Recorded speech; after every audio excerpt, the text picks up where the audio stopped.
It's game on for the Miami Hurricanes this week. Canes fans, the entire season on the line this Saturday afternoon inside the once familiar confines of the Carrier Dome at Syracuse, where Miami through the years had so many really up and down moments. Obviously the championship years were all great, but I remember sitting in the Carrier Dome for the last game of the Donovan McNabb era. The place was absolutely insane, and the Hurricanes got blown out that day. And then the next week came back and upset UCLA, the twists and turns of college football. Well, we don't know quite what the atmosphere is going to be like this Saturday, but this is the pass that Miami received when it stumbled in Atlanta a couple weeks ago at Georgia Tech, losing to the Yellow Jackets and basically putting themselves kind of back to the pack, so to speak, at the top end of the ACC. It's very simple. Miami wins at Syracuse this weekend. It wins a tiebreaker with Clemson to go to the championship game in Charlotte next week, where they would meet an SMU team that took care of its own business. So regardless of what happens in SMU's season finale this weekend, they will be in Charlotte. Listen, Dayton Charlotte with SMU would come with even bigger stakes. And that, of course, is a berth in the inaugural college football playoff. But as we begin this edition of CaneSport Live tonight, a lot of the college football world is on edge, waiting for the rankings to come out, the college football playoff rankings, to see just where they stand in the eyes of the committee and whether they might have a chance to get their own invitation to participate in the 12-team playoff this season. It's a lot more elementary for Miami, a lot better, quite frankly, because all the Hurricanes have to do is win. They beat Syracuse, they beat SMU, they're in the playoff. They lose to Syracuse, they're not even in the ACC championship game. They lose the ACC championship game, and then they are at the mercy of that committee, whether it still chooses to include what would then be a two-loss Miami in the playoff. So if you love the adrenaline rush of all this, what comes with all this drama, then this week is for you. Miami is coming off a bit of a bizarre Saturday at Hard Rock Stadium, that victory over Wake Forest, where it was a nail-biting one-score game in the middle of the fourth quarter. And then, of course, the Canes turned on the juice and one going away and basically told the college football world, we are capable of better than where we were early in the fourth quarter. But let's be honest, the Canes have not always passed the eye test of a top 10 team at every moment this season, but they're here. They're in the end of November, Thanksgiving weekend, with their fate entirely in their hands. What more can you ask for, really, than that?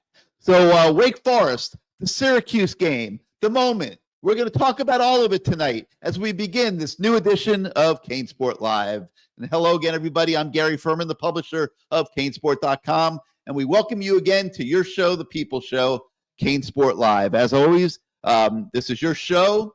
It'll be driven by your participation. If you want to come on the show and you haven't already sort of pre-registered with us, I am going to put the information up on the screen for you there. All you got to do is send us an email at canesport@yahoo.com.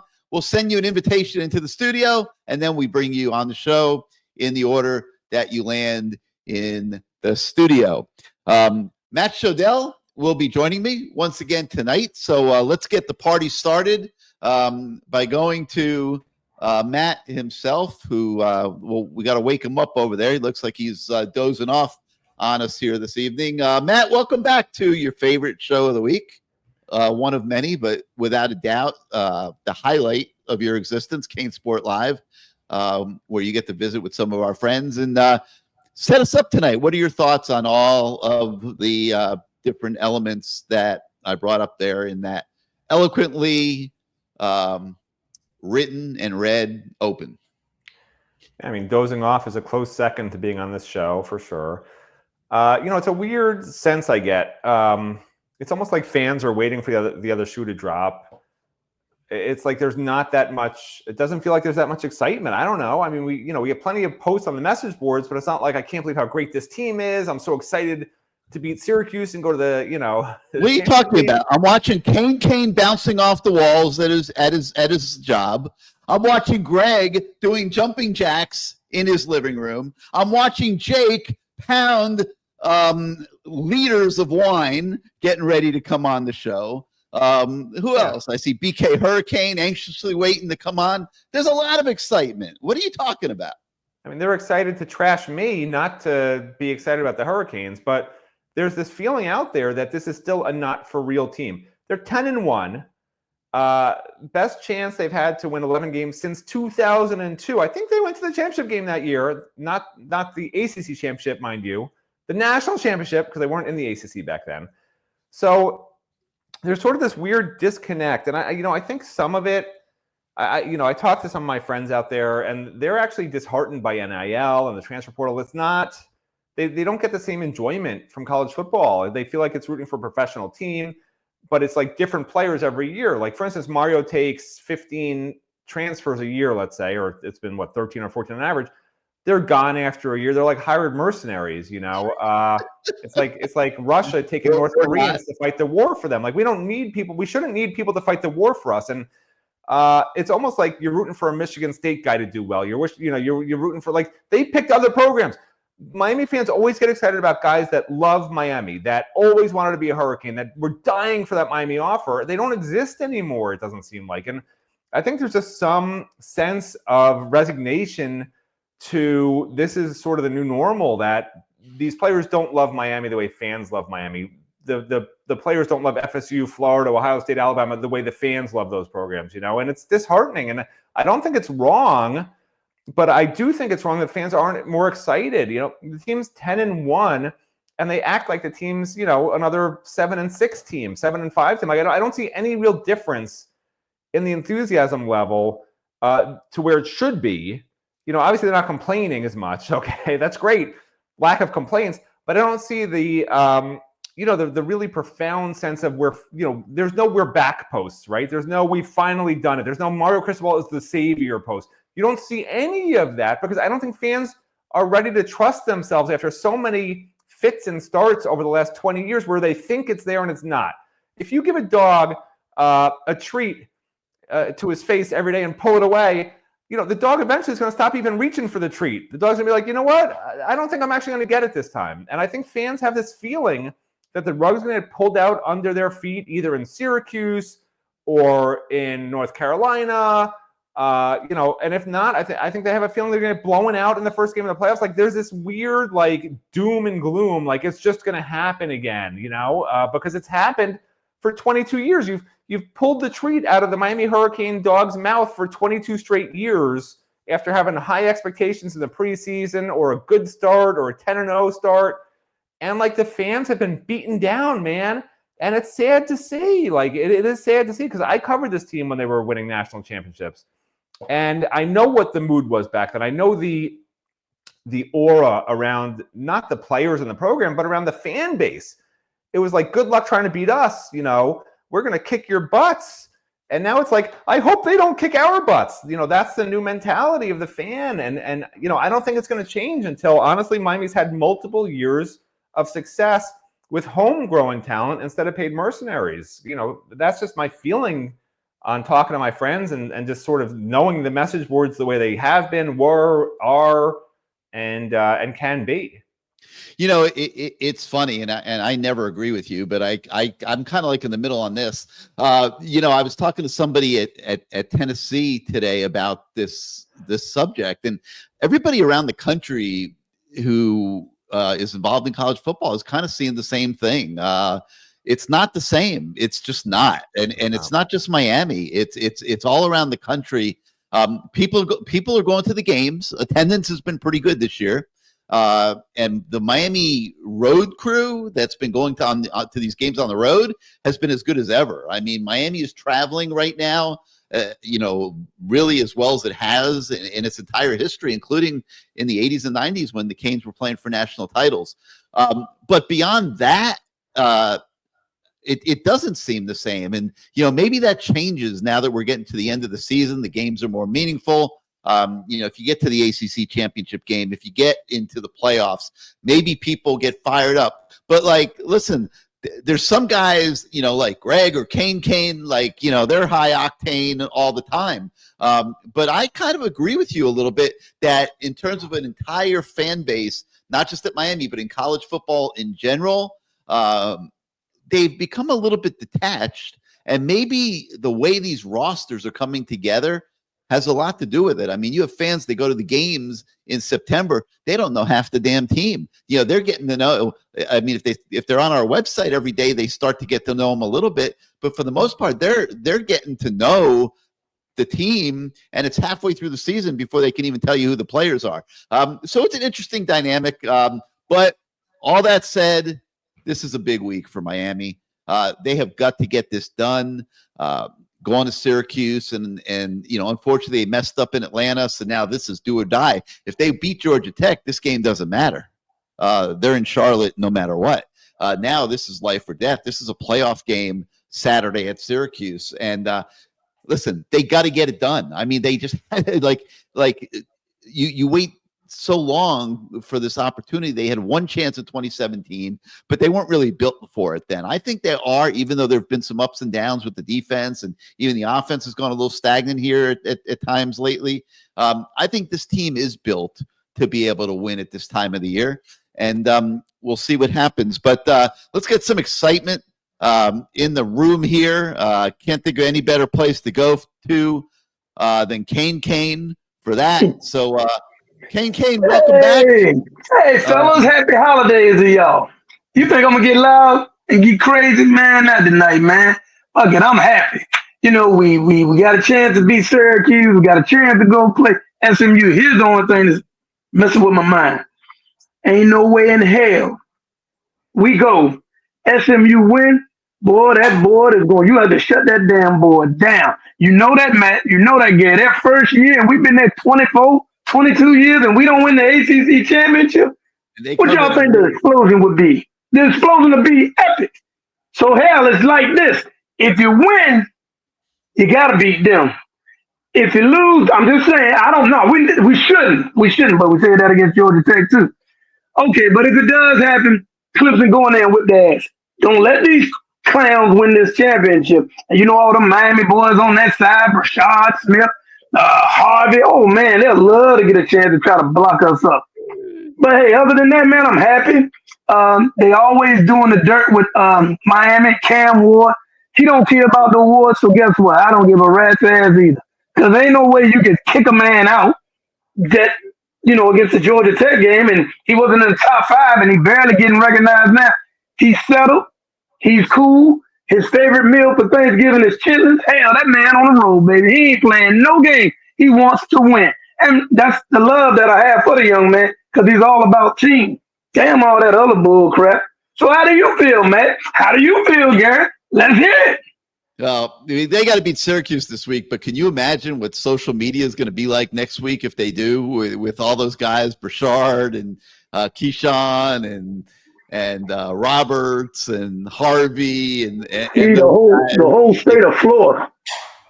It'll be wild, man. There'll be some smacking going on next week. Some smacking. You'll be all right, man. How you feel? You mighty quiet. Come on, man. Suck it up and say something. Go blue crab fishing fishing crab or blue turkey fishing. Damn it! Come on. I asked Cam Ward today, how meaningful it was to him as a guy who was never recruited out of high school to be the first player to get the invite to the Senior Bowl.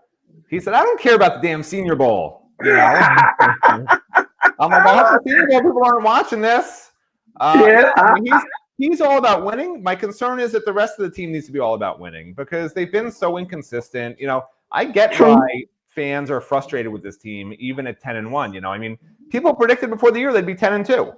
They could end up 10-2. That just means you're meeting expectations. But now this 10-2 would look terrible, right? Because they don't play anybody.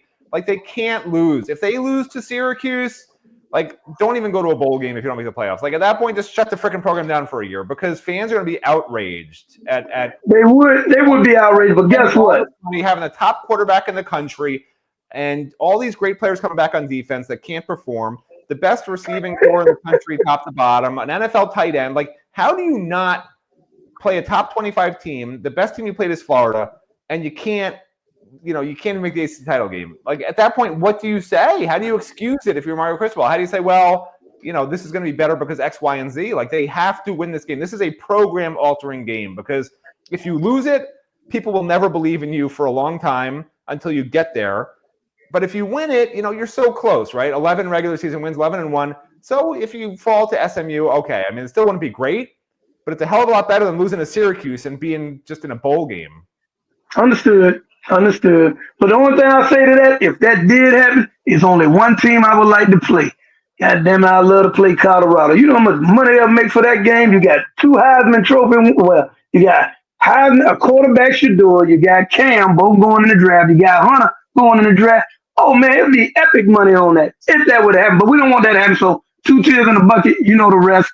I ain't got no more to say. Enjoy your holiday, chitlin, turkey, potato salad, mac and cheese, get fat. And damn, if we lose, don't even have a show, Gary. Just wait to 2025 and we'll ride it out. That's it. Yeah, I think you're right about that. I agree. That's it. No more to be said or done. Like y'all, and the last thing, like right quick. Yeah, the energy for me. But like you said, these players is one and done. How much love do they have for the game? They came on a humbug. How much effort gonna be put into the game? We know Cam's giving his all. Like Barron didn't play that much. Gary been saying it. They put him on the bench. I heard you ask him, was he hurt? No, he won't hurt. Well, man, we gotta show him. You got to play them young boys. Moulton, golly, that boy gonna be bad. He did that 360 spin move and lit that quarterback up. Woo-wee! Now we still gonna celebrate regardless. I'm gone, man. Go talk to the rest of these clowns. I gotta watch my Georgetown Hoyas. Yes, I like them in basketball, not the Canes. Holla! Peace. All right, Kane. Good seeing you again. I told you he'd bring some energy. Oh yeah, always. Did you see? I put it up on the screen. Darius Nobles. He agrees with you. I don't know if he agrees because there's a lot of laughing emojis at the end. Well, listen. Everyone has been hurt a few too many times. Here's a guy that only applies to hurt, and that's our man Greg. Greg, welcome back to CaneSport Live. Now that we've had our inspirational moment with Kane, what you got for us this week? Okay, Matt, I got a small bone to pick with you. Oh, shocker. On Monday morning, you said the running back from Wake Forest had no speed. The guy was the Virginia 200-meter champion, and he ran away from us on the kickoff return. So you better check your records on that one. He's having a bad week, Greg. He really is. I said the Wake Forest running back had no speed? When did I say that? Yeah, you did. Go back and check the tape from Monday. I'll have to. I don't remember saying that. I don't remember saying some crazy stuff lately. I don't remember saying that. But that's the accuracy test. I don't know what's up with him. He's a little distracted, I think. Yeah, I do not. Okay. I didn't even analyze the Wake Forest running back, so I don't understand how you think I said that. Go back and check and let me know next time. Okay. I wanted to know, as somebody who likes to gamble on the games, I was wondering if somebody on the Miami wanted that game to cover the other day, throwing a pass with a minute to go. What was that all about? I was happy as hell. If you think the head coach is not aware of what the line is, you're crazy. He knows what the line is. He's out there for his Canes brothers and sisters. He knows. All right, I'm glad. Okay, next. Matt, based on the fact that Florida just beat Ole Miss, they almost beat Georgia and Tennessee, what makes you say we can't play with the SEC? Well, first of all, I think Florida has gotten better this year. I know that's something that might shock you, Greg. They have a different quarterback who's actually, I think, sparked the entire team. That happens sometimes. He played in that Miami game. I hate to tell you that. And I don't think the ACC is particularly good compared to the SEC. That's my opinion. it's very hard to quantify. Like, I can't say to you for sure because of X, Y, and Z, Miami's better than any SEC team, or better than, obviously they're better than Florida, right? Because they beat Florida, but Florida can win some games in the SEC. That's great. Good for them. It doesn't mean Miami's going to beat Tennessee every time. It doesn't mean Miami's going to beat Alabama. It doesn't mean Miami's going to beat LSU, go down the list. It doesn't mean that. Just because Florida wins one game or loses one game, fans tend to take it all as, well, since we beat them and they beat them, therefore we are better than Ohio State. Like, that's not how it works, right? Because Miami lost to Georgia Tech. I'm sure there's a team in the SEC that beat Georgia Tech, that beat Florida, but Florida beat Tennessee. Like, you can go down a whole list of rabbit holes with Kevin Bacon being the 50th degree, Greg, but it doesn't make it true that Miami's better than every SEC team just because I didn't say that. Florida beat one of the better SEC teams. That's not how it works. Okay. All right. Next topic. Are we going to have 105 player limit next year, or is it still going to be 85? Probably 85, but they have to make a decision. Yeah, that decision hasn't been made yet. So I don't know, if they're good. I assume they're going to be recruiting here with the assumption it's going to be 85. That's exactly what they're doing. You can see how they're recruiting. They're planning on 85, 100%. Yeah. Yeah. And maybe they'll be a little fluid. Some walk-ons might get some scholarships if it gets increased. But I think you got to look at the expenses that come along with that, Greg. You got to put these kids on scholarship. If you had 20 players on scholarship at Miami, you're talking about an extra couple $1 million just on their scholarships, and that's before you house them, before you feed them, before you cover their medical expenses. And then, of course, there's going to be revenue sharing. That's another 20 kids that are going to have to participate in revenue sharing. The costs of going to that increase are enormous. I'm not sure that everybody's going to want to participate. So I think you're going to have some schools that'll stick to 85, some that'll be at 90, 95, 100. Then of course, some will go to 105. But like, what do you need 105 football players for on a college football team? I think it's absolutely absurd. They have 85 now, and half of them don't even get on the field. It's like, why do you need an extra 20 kids that you're responsible for at every level? And, we'll include behaviorally, going to class and all those things that come with it.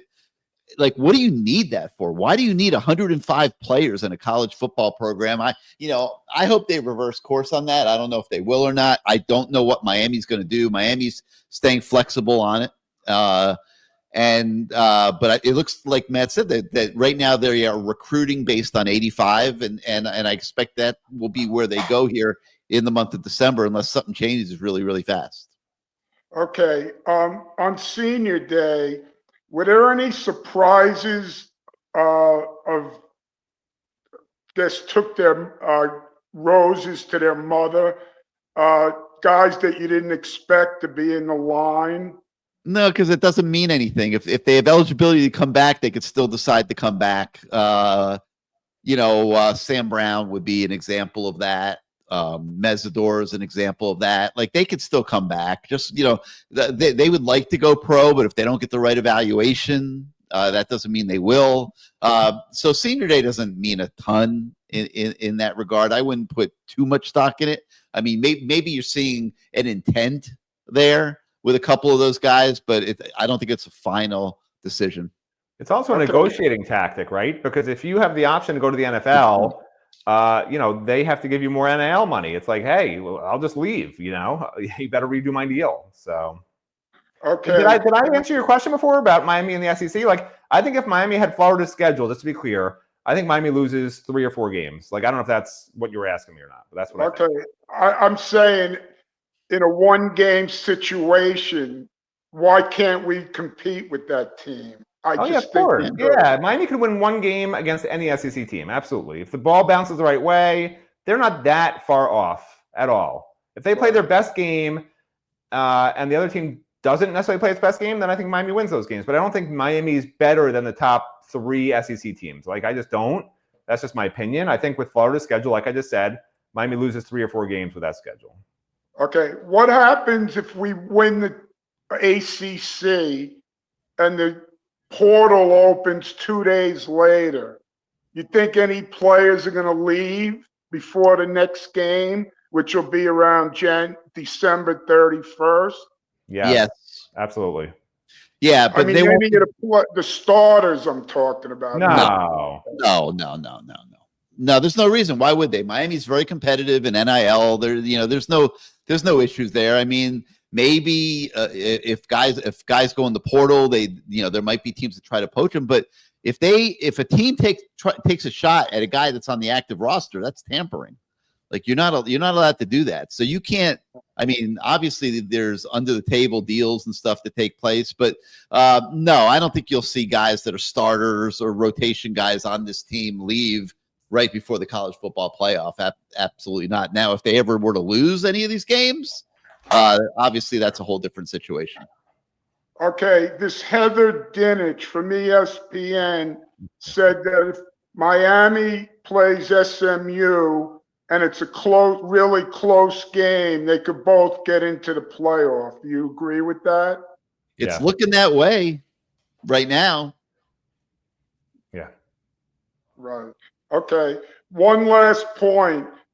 Who the hell's idea was it to let Omer leave the basketball team? That was It was Omir's his. idea. Hell was that? Omir and his agent. It was their idea. They They offered him $750,000, Greg, and he turned them Okay, down. look at the team sucks. It's awful. They're having a hard time, no doubt. Yeah. They had a rough weekend, They but can't rebound. no, they did the right thing by Omer. They offered him $750,000 to stay, and he took $1 million from Baylor. All right. I'll give you my prediction. What'd you say, Greg? I'm going to give you my prediction for the game. Go ahead. What do you got? Miami 42, Syracuse 24, and I hope that's true because the championship game's less than an hour from my house. So Whoa. Nice. You're gonna come have a beer with me on Friday night if we make it? yeah, sure. Too All bad. right. You could bring your golf clubs and come play at my course. I'm only You have an a hour. course in Charlotte? No, it's in Hickory, but it's less than an hour away. Oh, Anyway, yeah. it's going to be freezing. It's going to be It'll cold. be a little cold for that, I think. All right. Gary, If it's above 50, I'm gonna let you send a limo for me. you do know it's a miniature golf course, Gary, right? I'm sure. No, I don't think so. By the way, Matt, are you going to the game in Syracuse this weekend? No, I did not get my invitation in the mail. Gary, are you going? I am not. I have some family commitments I got to take care of. Matt, are you coming to Charlotte? Come on. I've got last time they were in the championship game, I went. Let's get there first, Greg, and then we'll figure it out. All right. All right. Good talking to you guys. I will be definitely in Charlotte, Greg. I don't miss too many games, but I just got some family stuff this weekend. Gotcha. Thank you. Have a great Thanksgiving. Bye now. You too, All right, Greg. Greg. You know, Love that guy. he's great. He's awesm. I like that. You know what? I like that he hates me because he epitomizes every fan that doesn't like me. They're sort of nice to me, but you could tell they don't respect me.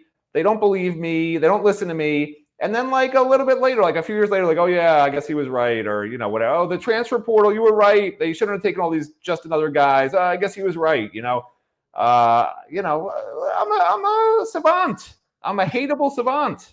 That's exactly what I am. People hate me. It's understandable. So listen. And I love Nick S. I don't know why my mom is posting under Nick S's name, but I find it very disturbing. All right. So he mentioned Florida. Okay. This little resurgence that Florida's had is wreaking havoc in recruiting, in many different ways. Yeah. Kids that look like they could be turned away from the Gators or look like they're now sticking with the Gators. And the university decided not to fire Billy Napier and rather apply, instead of putting money towards a buyout, it's now going towards NIL. The Bull Gators are all fired up, and the NIL is flowing like there's no tomorrow. They are taking shots at everybody's recruiting classes. They are driving up the price of doing business on players. Like we had them where we wanted them. They were down and out, man. Like the Canes took care of business. They were on their deathbed in September.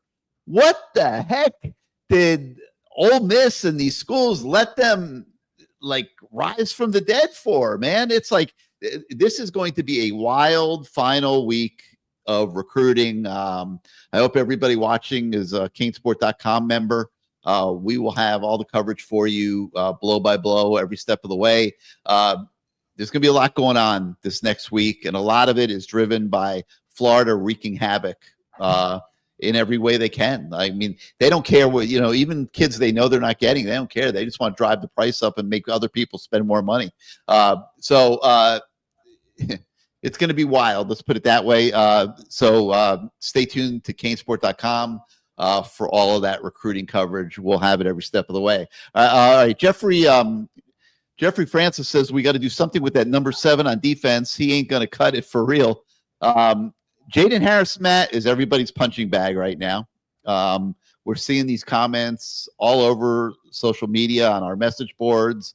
A lot of concern going into the Syracuse game because of how this team throws the football. These DBs are going to be under the gun. Even, Kmac says, looks like Miami's going to have to load up in the portal for cornerbacks. Everybody's minds are on the defensive backs. You've studied Syracuse's passing game. Can these guys hold up this weekend in the Carrier Dome? Yeah, and you know what's sad? It's not Jaden Harris's fault. Miami should have seen this coming, right? This is what I don't understand this. Miami coaches literally coach these guys from day one in the spring, in the summer when they first get here. I don't understand that. And Jaden Harris started a couple of games last year. I didn't think he was particularly good. He had one decent game or decent half of a game after Cam was hurt, that one injury. But, I don't understand how these things happen where I'm literally on the show last week saying they need to move Akeem Mesidor to end from tackle, and then they do it. Like, how do they not know? How do you not see these things coming? That's what frustrates fans. And, they blame the players and they blame Jaden. These are young men who are put in these situations by the coaches, and maybe it's not fair to them. Like, the coaches should recognize what their problems are, right? I mean, Jaden Harris has great speed, but not much else. We're so used to safeties with great instincts, dating to Jaquan Johnson and Cam Kinchins and all the safeties before him. Like, we're not used to seeing this, right? Just safeties that are consistently not making plays, other than Mish Powell making plays in 2 games so far this year. And yeah, maybe guys have been banged up. Apparently Francisco Mauigoa has been a little banged up, but everyone's banged up. If they're playing, like Randy Shannon used to say, you're either hurt or you're injured, right? Everyone's hurt, but they play. If you're injured, you can't play. None of these guys are injured if they're playing. And people act like Damari Brown returning is the holy grail. The guy started 4 games as a freshman last year and was good. He was good. But he was targeted a lot by Florida with some success the first game. He was actually the most targeted defensive back in the entire secondary up until the point where he got hurt. Gave a couple of catches. Like, I'm not sure he's the holy grail answer. I don't think the secondary has a holy grail answer. I do think that they need portal guys in the secondary, just like I said. I said last portal season, they need defensive backs. They need difference-making defensive backs. That's the position. That's the weakness. I don't know why I had to be the one saying it. I'm not a coach. How do the coaches not address it and bring in Deani Hill and Jadeus Richard and these average guys? Like, I don't get it. And I'm literally saying Deani Hill. I literally said Deani Hill is not an answer. Everyone, Matt's crazy. He was at Marshall. He's fine. Like, I don't understand why guys think everyone Miami takes is always amazing. More than 50% of the transfers they take don't work out. Time out for a second. So I think they showed you they agree with you because they did go to the portal and get DBs, but they weren't able to get difference-making DBs. And, that's why it seems the way it does. But, I mean, I do think they recognize they had a need in the defensive backfield. Jaden Harris is probably not really ready to be back there, and probably was never ready this year to be back there. And they didn't have anybody else. They had to run with what they had. So this week they are going to be tested in the secondary. You have to hope that over the course of the entire season that these guys have developed and can put forth a good effort out there. What are you talking about? Do you watch the games? That's what happens. You have to hope. You have to think it's going to be different than what we've already Well, you're seen. not going to predict that it will happen. You have to I don't know. hope. All I know is what I've seen. Generally, what you see with your eyes is the truth. You can't just wish for something to happen, to come out of thin air. Listen, I'm Wake looking. Forest did them a huge favor last week by not being able to pass the ball at all and giving up on the pass for most of the game. Yeah, Wake But Forest. I'm not going to disguise the fact they need to outscore Syracuse. Like if you don't think Kyle McCord's going to throw for over 300 yards based on what you've already seen, like I'm taking the over on 300. People might think I'm crazy. The guy's averaging 350 yards against better defenses than Miami. Greg just told us 41-28. In the meantime, I'm looking at a guy that believes in the Miami secondary, and that's BK Hurricane 305. Not necessarily. Oh boy! Don't label him as a DB lover. Oh no, not me, not me. I'm saving that for somebody else, Gary. I'm gonna let somebody else fight that fight. All right. So listen, recruiting has been kind of slow. Like, who's in play for us right now? Like, or is our class pretty much done? Oh no. They're in play for a lot of these guys. Pickett, TJ Alford, Carter, the defensive tackle that's committed to Ohio State. There's one other. Many. It's not like a normal, exciting signing day. A lot of guys are. And Hanks, but I don't think they're going to get him. But they're taking they're still in the running for a few of these guys. But the biggest thing is they're having to make a decision on who they really want to keep because of what I said a minute ago. Stubbs, the DB from the Jacksonville area, Hilton Stubbs. He's getting a big push from the Gators. He's a very good player. I mean, justifiably so. Millen is getting hit up by Tennessee. So like and there's others too. I mean, so it's the typical fog of war, final week of recruiting. There's a lot going on behind the scenes. But for the most part, I do think you probably could be called right.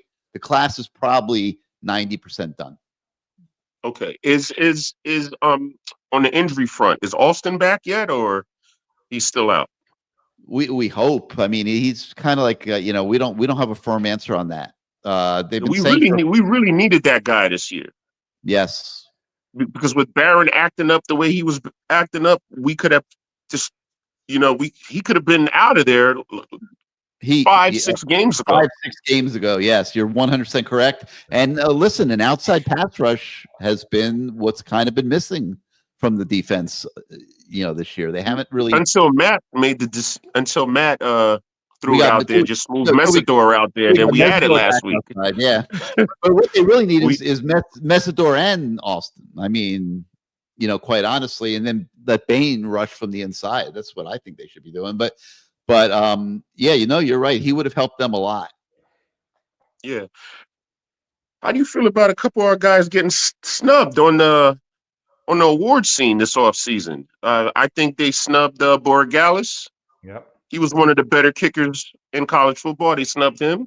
Yep. They snubbed Cam Ward for the Maxwell. I thought Ward was on the Maxwell. They only got him up for the Doak.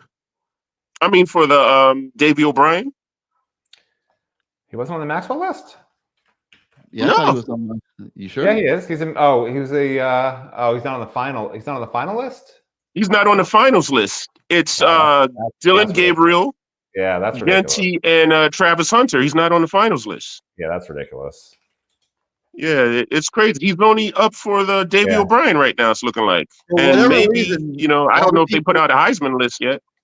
For whatever reason, all the people that vote on this stuff couldn't wait to drop Cam Ward, like on the status chain. The minute he had an average game at Georgia Tech, he fell off the radar in terms of the Heisman and I guess obviously one or two of these other awards. And I don't know why. Maybe it's a little bit of a Miami bias or whatever, but it is definitely for real. Like they definitely started de-emphasizing him.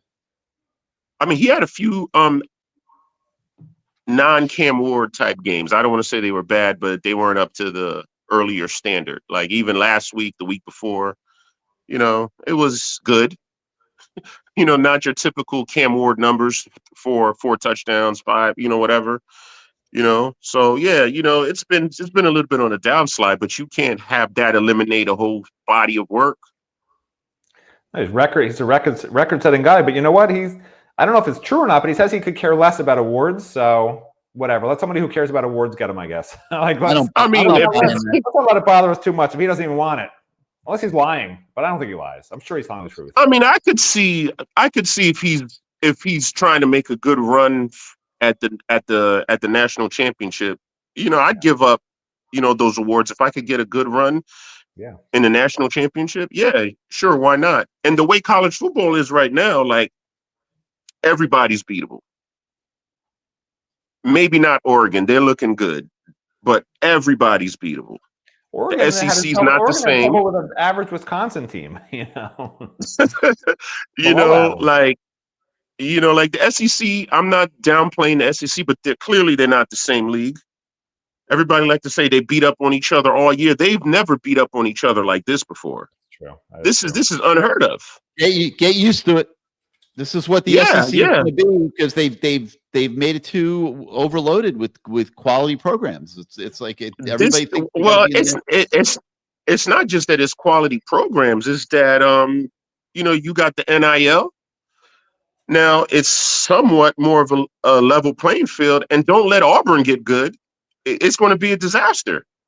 It's Mhm. going to be an absolute disaster in the SEC. You're going to see teams with 3 or 4 wins talking about four losses, talking about they need to be in the college football playoff because we play in the SEC. Well, not 4 losses, but the 3-loss teams will try to make arguments for sure. Oh yeah, they're they already started. They already started with that. Oh no, we should be there, but somebody's going to have 4 losses screaming about how they need to get in.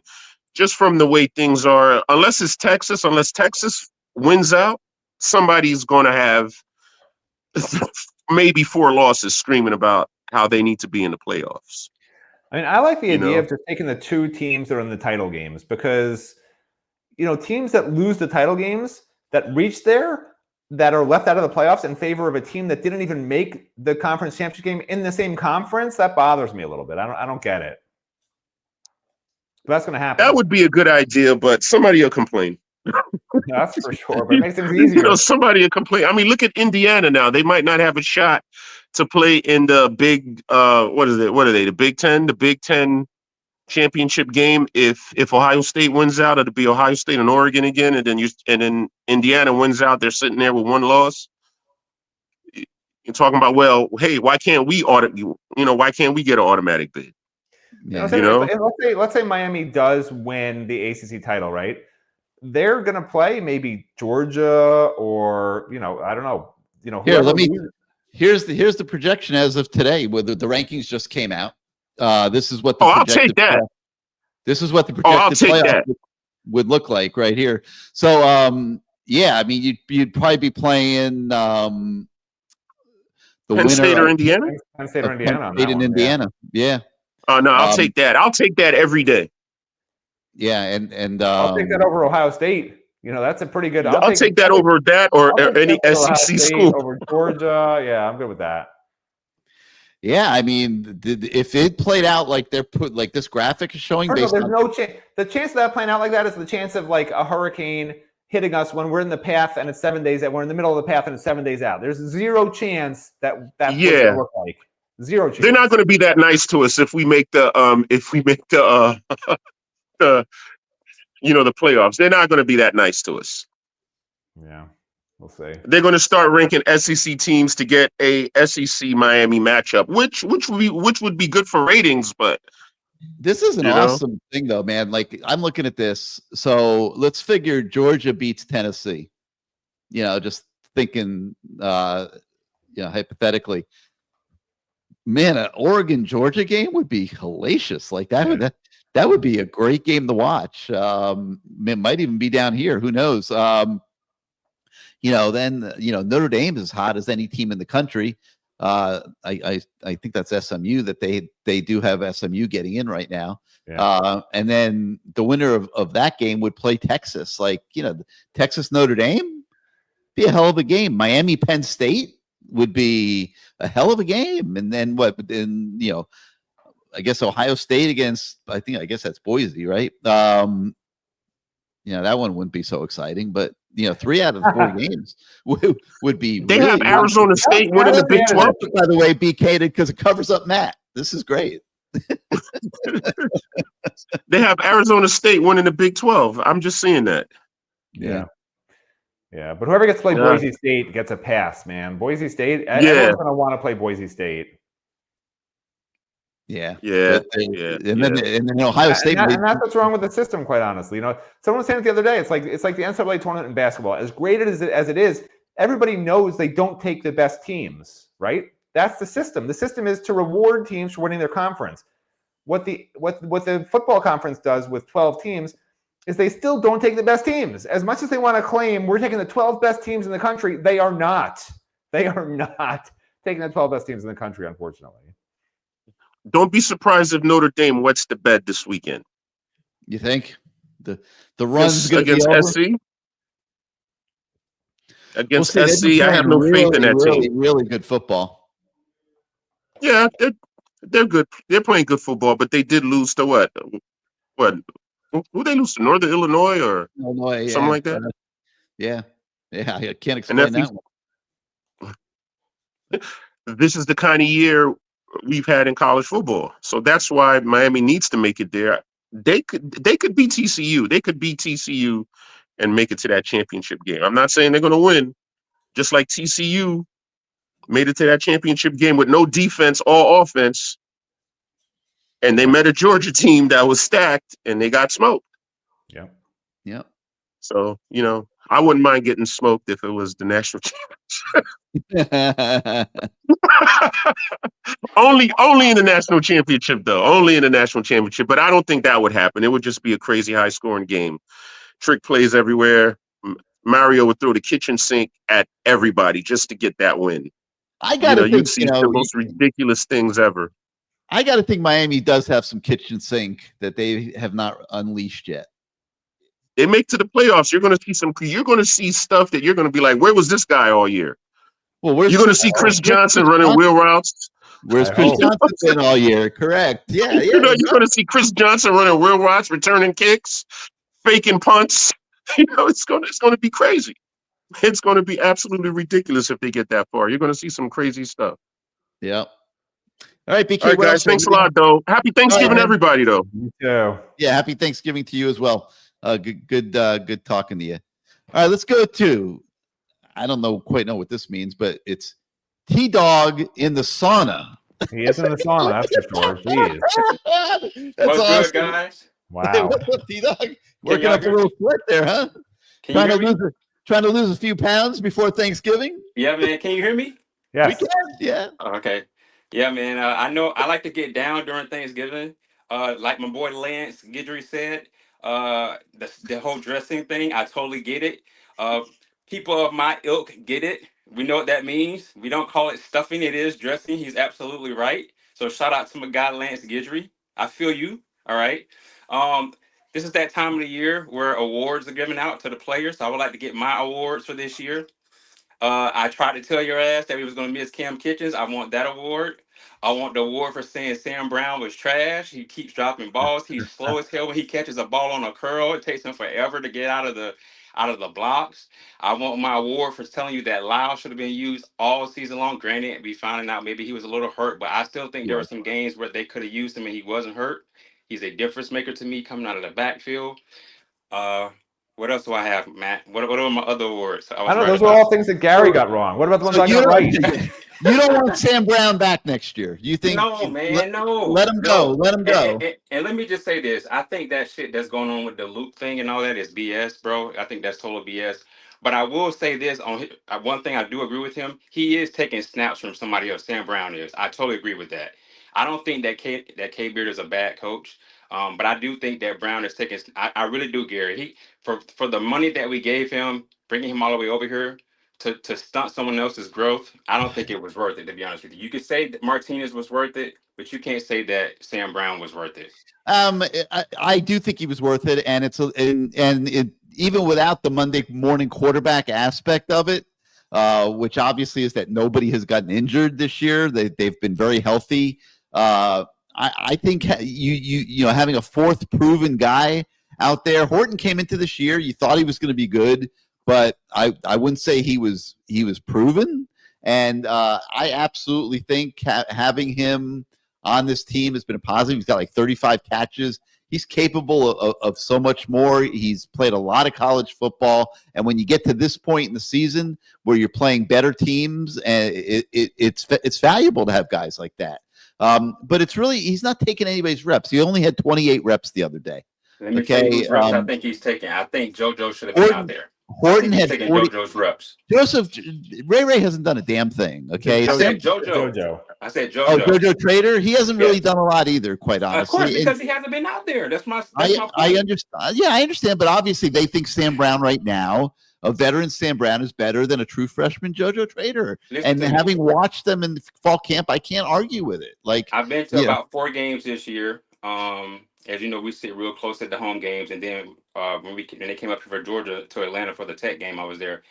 And I know this doesn't count, but just looking in the warm-ups, JoJo is different, bro. He's so smooth. I'm telling you, when he gets on the field next year, you're going to be saying, damn, why wasn't he playing the year before? The same thing we're saying about Lyle, you're going to be saying about JoJo. And I'm not saying he's going to be Jeremiah Smith and all that and Randy Moss. I'm just telling you he's better than the guy who's taking his reps right now. That's all I'm saying. I mean, I'm going to assume. I hope I'm assuming. Man, how many? He hasn't played more than 4 games yet, right? I can look real quick. Look real quick at that. But in the meantime, he's not taking anybody's reps. I mean, he had 28 reps the other day. Horton had 46. So he's the number 4 receiver right now on the team. He's played 6 games. Oh yeah, so he's losing his red shirt. So then then obviously, T-Dogg, whether you agree, disagree, or whatever, the coaches think that Sam Brown is ahead of JoJo Trader as their number 4 receiver. And, they're out there every day. You got to defer to them on that. I mean, listen, we'll sit here and criticize and challenge and analyze and all that, every single element of this team. But when it comes to a decision like that, I think you got to defer to the guys that are working with this kid every single day and understand where he's at. And you're disagreeing based on an assumption. No. But listen to this: the coaches kept putting Barron out there all season, and we all said that he was sucking. So just because a coach makes a decision doesn't make it right, Gary. We're all human beings. We make mistakes. I'm not saying that the coaching staff is horrible. I love my coaching staff, but they do make mistakes. No different than Lance making mistakes with his scheme that he was running until he made some corrections. They make mistakes, and to me, and I know NIL drives them. Let's be real. NIL is driving a lot of these decisions. Let's just be real about it. Well, I think it drove the Barron decision because they made a big investment in Barron and brought him here. And listen, the talk before the season started was this guy's going to be a first-round draft pick. That's all we're hearing all through training camp. Wow, Tyler Barron, man, Tyler Barron. He looked great in the Gator game. He looked great in the FAMU game, and then he freaking disappeared. Like, if you're the coaches, maybe they could have pulled the trigger on him a few weeks earlier. But what are they supposed to do? They're counting on this guy to be an impact defensive end. I don't know, man. I just mark this down. I always have one at the end of every year. My next year's rant will be JoJo should have been on the field. So remember this conversation, Matt. You're my backup. You're my witness. I hear it. You're my witness to this marriage. Okay, I'm marrying myself to JoJo.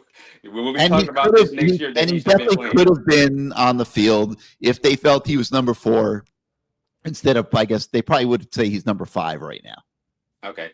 My last point, I totally think that we needed to get those. I've been saying this also. This is my last award, I guess. I've been saying from the beginning of the season that we need those long speed defensive ends, right? Those long, speedy defensive ends. You need the length because sometimes you don't get home, but you can disrupt the pass, right? You're not going to always get home. And so you need that length, and we don't have that. I've always said Bain is not a DN, not because of his skill set, but just because of his body type. He's not a DN, right? So we need to recruit that. And people kept telling me on the board, we have it. But yeah, what's the point of having it in the house and we're not utilizing it? So to me, I'm not sure they have it in house. I agree. Because if you had, that's the Jaden Wayne, right? That's the guys that they've gotten guys like that in the past, and they just haven't. They weren't good enough. Yeah. So we got to get that. And I also agree with y'all about the corners. Hopefully we can make the ultimate flip that we're all rooting for over the next week or so. So hopefully that happens, and You we'll have a know, great Christmas. they like Cole McConaughey a lot. We'll see how he develops going into next season. Lightfoot to me is a little undersized. I agree. We're gonna have to see what happens there. I agree. But I totally agree with you on that. Yeah, I'm not making any predictions there. But yeah, I think you're going to see them attack this in the portal. For sure, it makes They sense need it, for them bro. to do They that. need it. When you get that, you have a 100. true, legit pass rush. Yes, I totally agree. All right, And fellas. they got to try to get. And I think they got to try to get Mesidor to come back. Mesidor is not in a great place right now with the NFL. I mean, he needs to come back. He needs to get a commitment from them that they will leave him a defensive end. I believe they would make that commitment and come back and have a monster year next year and do what Cam Ward has done this year in taking himself from the middle of the draft to the top of the draft. You can do it, and he has the ability. So hopefully they can talk him into coming back. I know it's way too early, but I would love to hear y'all tonight talk about the possibilities of quarterbacks that we'll be looking for in the portal for next year, because we're gonna need it, man. I love Emory and everything, but let's be real. Once you've set the bar, it's kind of hard to go back. So I don't know. This is a tough one, T-Dogg, because you got Emory sitting there who's put in his time. Okay, he's put in 2 years of development now. Played last year, did okay. Has spent this whole year developing. Looks phenomenal. I mean, he's bulked up physically. Looks like a young Justin Herbert in terms of body type. He's very accurate passer, throws it around. We had a story with his quarterback coach a couple weeks ago, and I mean it. You think like Emory might be ready, but you know what the key word is there? Might. Yeah. And you don't know, and that's the predicament that the coaches are in, because they have to look out for the best thing for the program. And the best thing for the program is you got to go look for the best quarterback that will come, whether he's the best quarterback in the portal or the second best or third best, whatever. Those guys are going to want to have a pretty decent assurance they're going to start. But you got to bring in the best guy you can get and have him come in here and compete with Emory in spring practice. And let the chips fall where they may from there. You got Luke Nickel coming in, you got Judd Anderson there who's developing well. But can you go into next season with 3 quarterbacks who haven't done it, and that's your quarterback stable on your team? Absolutely not. I agree with you. I think they got to look and see what's in the portal. Yeah, because when you think about it, when Cam is going next year, who's the best quarterback in the conference? The guy at SMU, right? So you have to ask yourself, That the quarterback, right? So you have to ask yourself, the quarterback that you're going to have next year, is he on that level above or below? You got to ask yourself that. T-Dogg for GM, Matt. He's got this all figured out, and you're spot on, man. And Miami has to go to SMU next year. Because that's going to be the front runner of the conference next year, depending on what Miami does with quarterback. Yep. So no doubt. All right, fellas. Happy Thanksgiving. All right, happy man. Turkey Day. Hey, I don't think you're supposed to be in there for more than like 15 minutes at a time. So seriously, it went off a long time ago, man. Just make sure you get it. Make sure you get it. 0-0s. It went off a long time ago. Make sure you get out of there in time. All right. We want to see you. We want to see you next week to talk about the Syracuse game. All right, fellas. Peace. All right, T-Dogg. Have a good night. It's awesome, man. Doing the show from the sauna. All right, if you want to come on the show, it's CaneSport@yahoo.com. You email us, we'll send you the link to the studio. But now let's go to our man Jake, who hopefully is not too inebriated. The eyes are looking a little glazed though there, Jake. You got to put your mic on, man. Hey Jake, you got to put your mic on. I'm working with the knife, so hopefully not too bad. So just don't stab Matt through the screen, please. We're only 2 glasses in, so life's good. So a couple of things. Sorry, 1 second. I gotta wash my hand there. Self-recruiting the team. You were just talking about Keem Mesidor, Sam Brown. I'd love to see Arroyo come back. I don't think it's going to happen. That is not happening. That ship sailed, huh? 100%. He's going to be drafted very high, and he should go. Yeah, but not too many of these other guys should. I'll tell you that. Well, the only two I'm thinking, I mean, Sam Brown, he's been a little lackluster, but I was just looking up his stats. He's had 500 yards. I mean, there's something to build on. And then you want depth. 100%. Sam We Brown has value didn't- to this team next year. We didn't do a great job recruiting receiver the last couple of years, and I'd rather have him than not. 100. You know, the portal, the problem with the portal is, you know, it's the same thing with quarterback. Like, you don't know what you're going to get, and you don't know what's going to be out there. Is it better than what you've got? And, you know, hopefully, yeah, maybe some stud goes into the portal. You can go get him. Great, make a run at it. You're also competing with how many other teams, and there's only so much talent. How many guys have we picked up? Tyler Barron, prime example. Thought the guy was going to be a stud. Turned out to be a dud. He reminds me of Jalen Phillips without the athletic ability of Jalen Phillips. If Phillips could over pursue and then get back on what he was doing, Barron doesn't have that ability. Yeah. He's not long enough. No. No, he freelances too much. He gets out of the scheme. He's really hurt them on some individual plays on occasion, and that's why you saw him get 2 reps. They were sending him a message. Well, he hasn't closed. Jalen Phillips freelanced all day long, but he got home enough that it was worth the juice of the times that he'd get burned on it. Yeah, for every missed tackle, you'd have 2 or 3 tackles for loss, and you'd have a sack or 2. Barron's just not getting that done. But him aside, I wanted to stay positive this week. I know I'm usually the negative guy, but it's Thanksgiving week. I'm feeling festive. I'm feeling good. Hopefully we win. Otherwise, really the next 2 weeks, because it's been said before, but God, if we lose to Rhett Lashley in year 1, oh my God.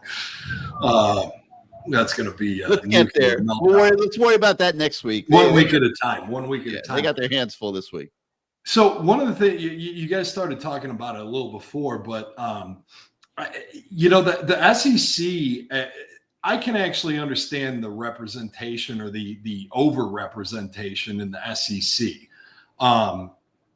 That conference, top to bottom, they don't have a lot of trash in there. And even this year, Vandy's pretty good. So really, the only garbage in the SEC this year is, Mississippi State. Everything else there, top to bottom, is pretty good. But the one that bothers me is the Big Ten. The Big Ten just watered themselves down.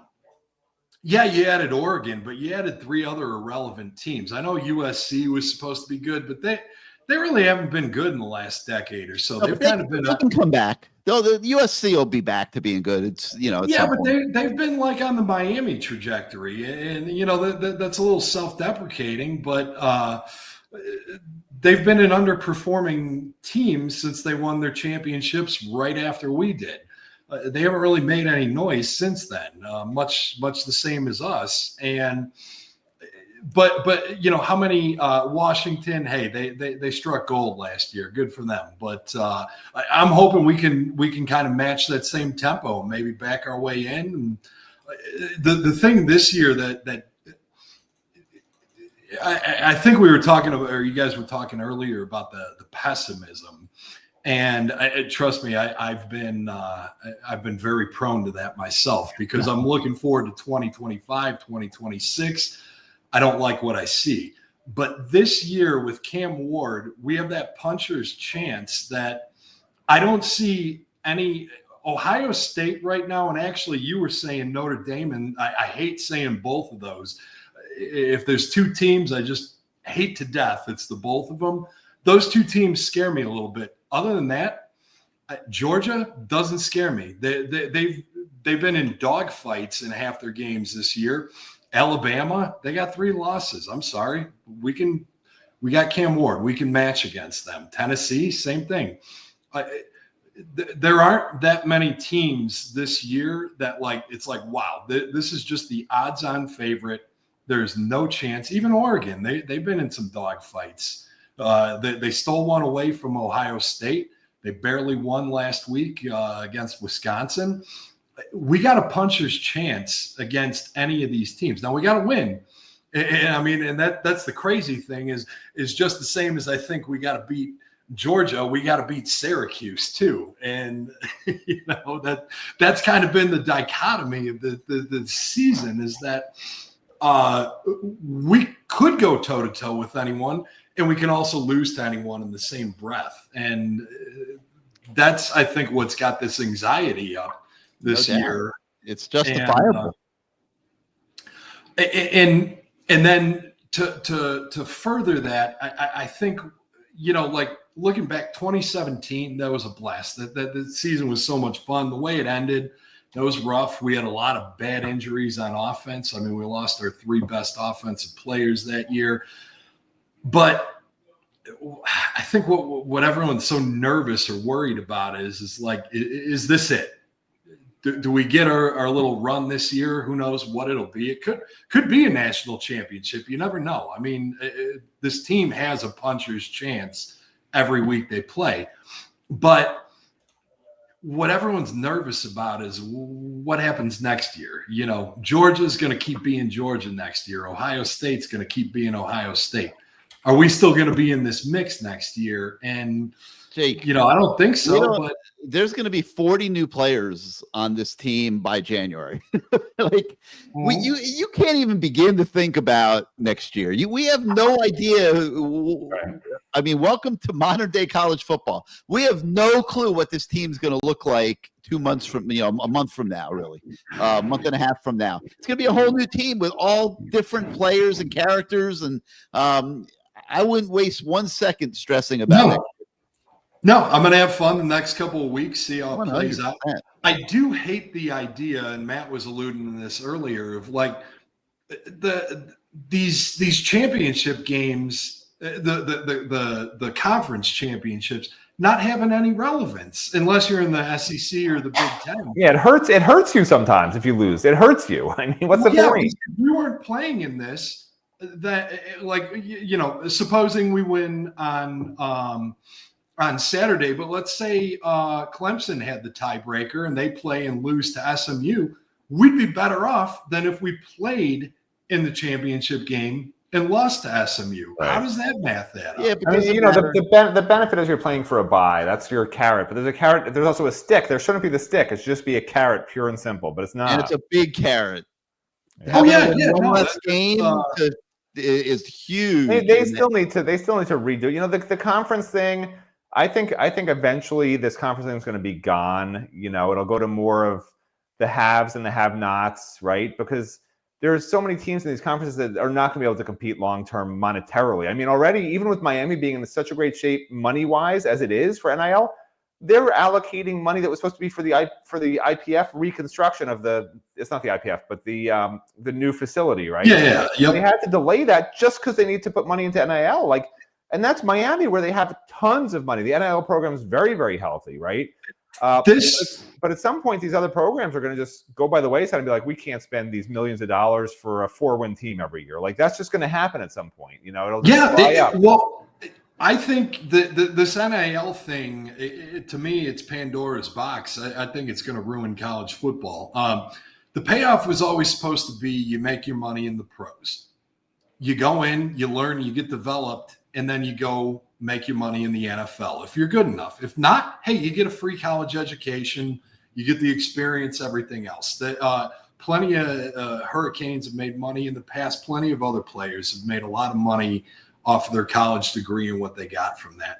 With that being said, I just don't – you guys were talking, or Gary, you were talking earlier, stupid Florida running up the market on an already insane – out of line market? How dumb are you? I mean, they're willing to pay if they can get the guys. They're not. I mean, I call it running up the market because they're not getting everybody, but like they're willing to pay if they can get guys. I mean, the Bull Gators are like they're all excited about these last few games, and but that's like filling up your gas tank and then blowing up the gas station behind you. I mean, it's like you got to go back there eventually. Here's what's so dumb. Elon Musk tomorrow can say, "Here's $1 billion for the NIL program at Elon." The guy at Michigan, He could have number Elon. two guy, Matt, the number 2 guy behind Elon, I forget his name. The number 2 rich guy in the country, Larry. I don't remember his name, but he did that at Michigan. He put up the money to get Underwood. The number one. If you forget one player, you can give a fortune. If you have billions and millions of dollars, you can give so much money to a program that sucks, and they can just buy themselves a brand new team that will win a national championship. Like, that's not right. How can you root for a sport where 2.5 million. How can you root for a sport where that can happen? It's just not right. Yeah, it's going to ruin the sport because I agree, 100%. I think these leagues are going to ruin the sport too. Because, the SEC, that's pretty solid top to bottom. But look at Penn State's schedule. It didn't get better with the addition of those Pac-12 teams. All it is watered down crap. They haven't played anyone other than Ohio State, and they lost this year. Well, that's not NIL. Can you imagine at the NFL, every single player in the NFL was a free agent every single year? Because that's what college football is. Imagine the chaos? I was just kind of off on a tangent with that. But that's the other thing too, is you have no contracts here. So it's one thing to foot the money in the NFL, knowing that, hey, I've got this guy locked up for 5 years. So I think his talent's worth what I'm paying him. And I control that contract for several years. But now you're talking 1 year. And then are these lower level teams going to want to put the effort into coaching, into development, into recruiting, knowing that, hey, my best players, 1 year from now, they're gone. I finally get this guy on track. Boom, he's off to some other league, some other team. I would not be shocked if some programs drop football that you'll be shocked about in the next 5 or 10 years. I'm not even kidding. They're not going to be able to compete. They're not going to have the money for it. And they're going to say, this is ridiculous. Like, what's the point? What's the point of going out and losing every game? It's more embarrassing to have a team than not to have a team at that point. Not every team has all this money. It was one thing when you didn't have to put booster money into paying kids, but how long are these boosters go? Like you just said, we won the boosters will always pay. They'll always pay at Miami's and Ohio State. They will always do that. Yes, but the other programs that are always bad boosters, they got money, but are they going to say, winning 6 games a year and I'm going to pay a $10 million payroll for our team just to have their players get poached? Or say Utah, I'm here in Salt Lake City.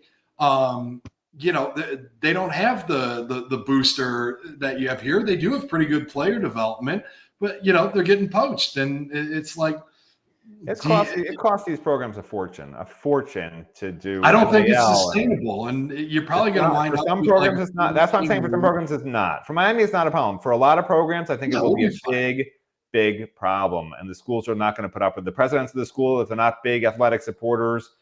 I'm telling you right now, man, there are going to be some programs that are going to just go by the wayside. I mean, I don't see a way around it. They have a supporter in the president's office.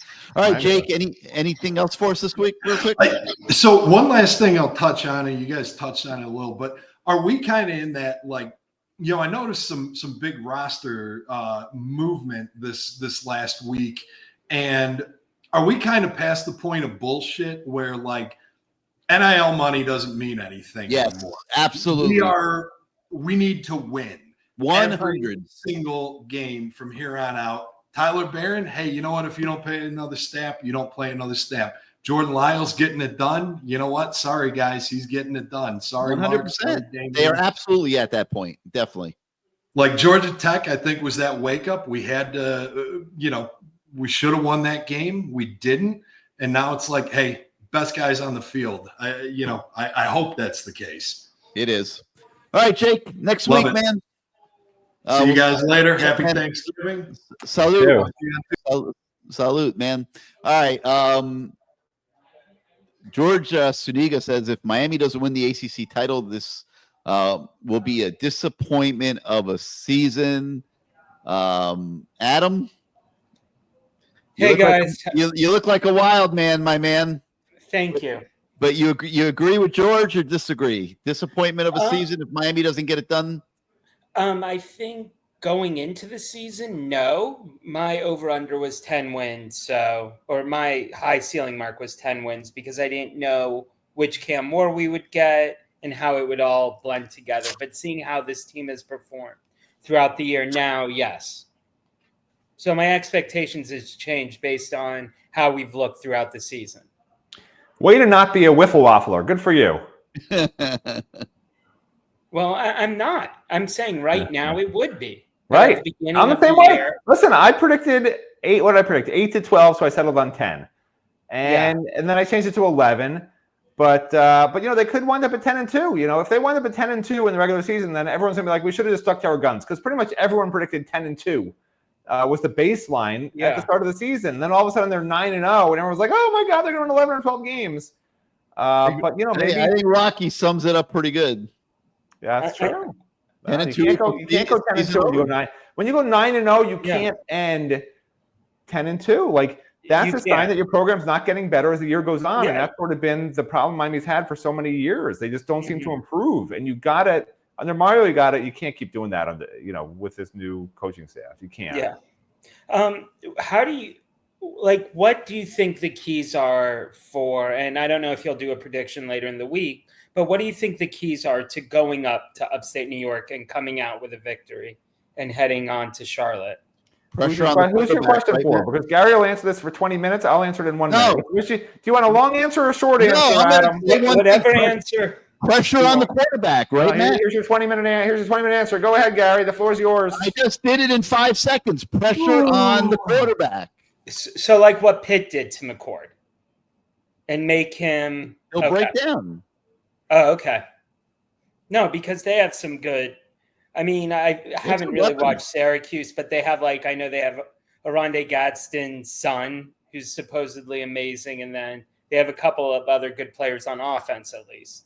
I don't know how they are defensively, but offensively, I know they have weapons.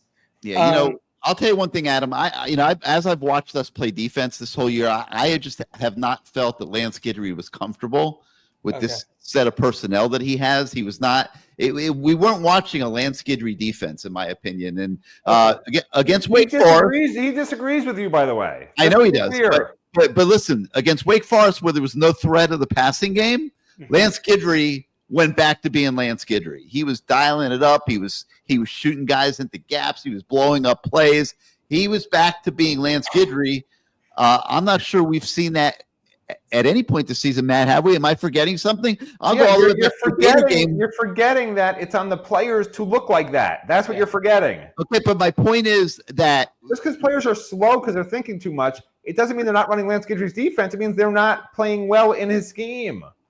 Okay, but he looked, for obvious reasons, in that game. Wake Forest was not a threat throwing the ball down the field. Right. He looked more comfortable. Let me explain something to you, Gary, okay? Because Adam, I'm sure already knows this. He looks like he's fallen asleep already because he knows this. No. When he's thinking, when eye discipline is your biggest problem, which I think Miami it has been, okay? When teams are doing a lot of play action or RPO stuff, it causes Miami to play slow on defense, not be shooting the gaps, not playing a Lance Guidry defense, right? Wake Forest, they knew wasn't going to throw the ball, and they couldn't do anything about it. Now, they knew that with Georgia Tech also. The difference was that Georgia Tech was running jet sweeps and stuff that Miami, and option-type stuff, that Miami was totally unprepared for and didn't know how to stop. If Georgia Tech ran the same A-gap plays over and over again that Wake Forest was, they would have run the Lance Guidry defense in that game too. Do you understand, Gary? But what kind of offense does Syracuse run? Do they run the Georgia Tech sweeps, or is it your classic? No, they don't do not a lot of pre-snap motion, 3-4 wide, including the tight end split out, and go to the first read a lot of the time. If you watch their film, they get the ball out fast. And I posted this on the board yesterday. There's a reason why the 3 of the top 4 receivers in the country with the most contested catches are from Syracuse. It's because Kyle McCord constantly throws into coverage. He doesn't care. It's why he's been intercepted 12 times. Yeah. Okay? He will throw the ball to his first read a lot of the time, covered or not. And they are covered a lot. And yeah, to their credit, they make the catches sometimes. But that's why they're making the contested catches, because he's throwing into areas where they are being contested. Like Mario and these coaches at Miami make it sound like how amazing these receivers are. They lead the nation in contested catches. They don't point out the reason for it. It's that Kyle McCord's making bad decisions and throwing into coverage. Okay. That's why they got to make him do that. You know, they got to force him to put You the can't ball play in soft. You can't play soft man. Okay. No, and I know Wake Forest. I didn't get a chance to watch the game because I was at a family event, but I know Wake Forest is famous for what's it called, the slow mesh, and they've been running that for years. So even that's a different kind of offense that we had to prepare. And I mean, the only thing I was happy I saw Miami had, like, there were sudden changes. I think Restrepo fumbled at like the 30, and didn't Wake Forest actually go backwards on that drive? So we forced them to punt. What did you see against Wake Forest? And I only have a couple more questions. Why did there seem until the end to be such a struggle on offense? Wake Forest? Against Wake Forest, yeah. We didn't score, I don't think, in the third. And well, they only had nine drives in the game. One ended on a fumble. One ended on an interception. There was some false starts on, I think, 2 different drives. So you're talking about half the drives already. And then there was a drive that got blown up by a bubble screen, like a few of them did at Georgia Tech. Yeah. So, I mean, there was like 4 or 5 drives, well, really 4 drives, that ended because of self-inflicted problems. And that could be another 28 points, right? And they still got 42 points. So, you know, it wasn't like the end of the world. It just didn't look good because of the way it came about and went about. But the offense, without those stupid plays, without the interception, without the fumble, without dumb penalties, they would have scored 60 points, 55 points in that game pretty easily. So, I mean, I'm not, it just didn't click for them until the fourth quarter is all it was. Okay. And now switching to recruiting. Outside of this kid, Timothy Merritt, who seems to be 50-50 with us in Tennessee, do you see any other recruits currently in Miami's class who we might lose in 8 days or whenever this signing day is? Keep a close eye on Stubbs, man. It pains me to say it because he's such a valuable recruit in this class, but Florida's coming hard there, man. But ultimately, I think Miami's just going to have to work through it, and in today's modern day age of college football, work through it sometimes means that you got to make some choices. Everybody can't get the big NIL that they want, and you might lose a couple guys that you thought you wanted, but hopefully they'll hold on to Stubbs. He's a huge priority in this class. Okay. And do you see us adding the TJ Alford? I hear he's possibly looking to flip. Great chance. Not definite, but great chance.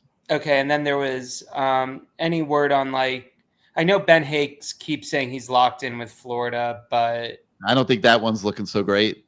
And then and DJ Pickett with LSU struggles this year. DJ Pickett, I don't think he's saying the right things. But yeah, I don't think that one's dead. I feel better about Pickett than Hanks. I'm not sure I feel great about either one of them. But I would say I feel better about Pickett than Hanks. So and nobody else out of left field. Could you see Miami I mean, they're still working. The Jacquez Carter's out there, but I heard there was a kid who decommitted from North Carolina who had a Miami offer earlier, like a D lineman from up in North Carolina. I don't know if that'll happen. Oh, okay. If they look at North Carolina, I think it'll be in the transfer portal. Everybody on North Carolina's football team is a free agent. Okay. Using the word loosely, but there's going to be a lot of guys from North Carolina that go in the portal and test the market, no doubt. Okay, and this dovetails into my last question. How do we? And I know we're riding high this year as Florida State was last year. How do we avoid going through a Florida State collapse next year like they did this year? Valuation, man. They're gonna fill spots. We're gonna have 85 players next August, and about 40 of them are not on the roster right now. So it's all about evaluation, Adam. Okay. All right. Thanks for taking my call. And then obviously recruiting. All right. Okay. Well, have a great Thanksgiving. We'll see you next week. You too. All right. Let's go to Kmac. What's up, my man? Kmac, you with us? Welcome to CaneSport Live. Hey, what's going on, Gary? What's going on, Matt? What's up? Mad Dog. What's going on? It's the first time I finally catch you on the show, man. I enjoy waking up to you every morning. You guys are. Oh, you I poor told guy. Matt, I said in the tonight- mornings? I told Matt, I said, tonight you're on the show for the duration because Kmac's got to have a piece of you. That's right. Got to get some of that, man. Hey, look, there's a lot of stuff been talked about today. I know we don't have that kind of time to address it all. The Cam Ward not being on the whatever offensive player of the year, what travesty. But I wrote a post on that in the thread in your war room, Gary, about that. That bias is real, man. They're not giving us anything. He does have a shot, though. I will say if he can blow Syracuse out the water and he can go and we make the ACC championship and he has a monster game against SMU, I think we might squeak out a shot because I don't think Colorado's going to make their championship game. So I think Hunter's going to lose a little bit of his pizzazz. But I don't want to harp too much on that, man. I want to talk about we got a chance for the college football playoffs. And I want to kind of stay focused there. I agree with you guys, man. We can talk about all this other stuff. This has a chance to be a special season. And I think that's what should be the focus. One game at a time. We go to Syracuse. We take care of business. And I think looking at the rankings tonight, I don't know if you guys saw it, but I think, man, a tight game against SMU, I think both of them get in. Especially Miami being at 6. I don't think you drop far losing a championship game, losing an ACC championship by 3. The committee agrees with you. I just put that up on the screen, and I can do it again. But the committee agrees with you. No, this is great. It blocks out. I love that this blocks out, Matt. But anyway, this is how the playoff would look right now, as of tonight, the way they rank the teams. And they've got SMU they're in there at number 10 and Miami at number 3. And right now they are thinking 2 ACC teams. And I love it because screw the damn SEC and those greedy bastards that are trying to lobby for 3-loss SEC teams to be in the college football playoff. Give me a freaking break. They came for the money. They got paid. They knew what they were getting into. Everybody wants to be in that one conference. Hallelujah to you guys. Enjoy this because you're going to be losing 3 games almost every single year. And no, the college football playoff is not a postseason SEC tournament. Okay, it's not. Okay, hey Matt. And I heard you guys talking this morning, and Matt, I validate your point. I think you had a great point. If you schedule 3 strong non-conference games, and you blow through your conference and you lose your conference championship, it is a tough beat. But I'm thinking about those old school days when Miami in the 80s and the 90s, when Miami was scheduling the top cream of the cream, and you were scared to still lose 1 game. Right. Scared to lose 1 game. Now, but there's only 2. But that was when there's only 2 teams that played in the championship, right? Or really 1, because you'd have 1 team play some team that's ranked number 12, and the number 2 team played somebody ranked number 10. And you hope the number 1 team lost, right? Yeah, a totally different scenario. It's so much easier. Back then, it's like we're not going to make. The truth is, most schools, even in Miami, had at best maybe a 15-20% chance of making that final, being number 1 and controlling your own destiny in that final bowl game. It's a whole different game now, and you need the money for NIL now. You can't even compare it, right? You have a 12-team playoff. You need to be in the playoffs to get recruits, to get transfers, and you need the money for NIL to pay everybody. I mean, to not be successful is a disaster in today's day and age, and it's not the same as it used to be. I agree, but so with that being said, again, I validate your point. I'm not saying what you said. Yeah, I understand. It was a great point. But I did this morning. Now, Gary, I said this before. You did this morning show with guys at work, guys like Brandon and Jermaine. We talk when they see the show, they'll laugh about it. And I told them, hey, that's what these guys wanted. They wanted the super conference. That's not you can't blame everybody else because you wanted the creme de la creme of everybody that was available, and you can't use that now as your crutch. Correct. Yeah. You can't use that as your crutch. As to, hey, man, we lost 5 games, but hey, look, to me that actually tells a story. You played 5 strong teams and you couldn't beat 60% of them. You're not one of the best teams in college football then. That was your first round. That was your first round of the playoffs. That's it. And so I'm just and I'm so sick. I'm looking at Alabama and I'm like, they're still right there on the cusp with 3 losses. Matt, can you imagine this? They lost on the road to an unranked Oklahoma team and only scored 3 points. Right. They Right. only scored 3 Right. points in their And they want to make an argument that they belong in the playoff. Please. Nobody in the world can No, I tell me agree they with should. that. I agree with that. Yeah. It's my case. My point is more so if you're in a conference and you win every single conference game, and then you go to the conference championship game, and they're putting such an emphasis on the conference, right? And you lose that game, and you've maybe lost a previous game to a top 10 team because you scheduled a top 10 team. You have 2 losses, you're on the outside looking in, and God forbid you played a third, top 10 team that's out of the conference, lost that. Even if you beat another top 10 team that was out of the conference as your 3 non-conference games, you're done for with 3 losses in most real world scenarios. Yeah. And I don't want teams to be dissuaded. Like I don't enjoy going to the Miami games when they're playing Bethune. As a matter of fact, I skipped one of the games this year because I didn't want to watch it. I'm like, it's going to be 66-0, which I was right about. I'm like, I'm not freaking driving 2 hours up there, sitting up in the press box where I can actually have a better view on the TV screen because the press box is like the worst press box ever up there. I'm like, screw this. Like, I'm not going. Yeah. And I don't want to feel like that. I want to feel like I'm going to see a great game where Miami can beat a really good team and we'll know what Miami is. We still don't even know if Miami's any good. And you know why? Because they haven't played anybody. Yeah. Well, hey, Matt, look. We had to play on the schedule. Now, see, I like the FAMU type games. One, you want to give the smaller colleges in your area. You want to give them those shots to play you guys. You know what I mean? It's always nice that, and I think those are great games to get your freshmen some reps. I think those are the games you should use to get guys in there to see the speed of the game, get a chance to go out there and get their hands on some stuff because the meaningful games you're not putting them in there barring injury. You're not seeing the speed of the game though, Kmac, when you're playing those teams. You're just not. It's not the same. I mean, well, it's still faster than high school. I mean, it's still faster than high school. At least by the way, it just cracks me up. Maybe you agree or disagree, Kmac. I don't want to say Kmac and cheese. Can I say your last name or only your first name? Only your first name. You say your last name. They know who it is. Okay, Kmac and cheese. So what kills me is Miami's minor league team is SMU, right? It has the Miami's former coordinators, now their head coach. They have all these former Miami players. Yep. And they just come into the ACC and tear up the ACC competition and haven't lost an ACC game.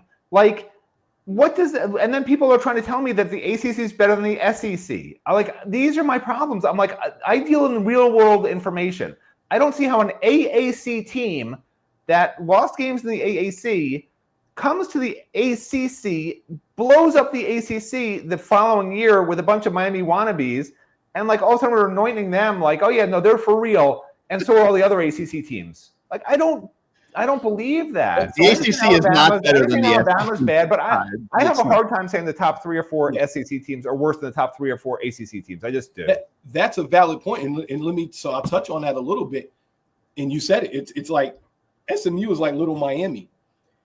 The talent that we had that they took was talent our coaches just didn't put in a position to do what they're doing right now.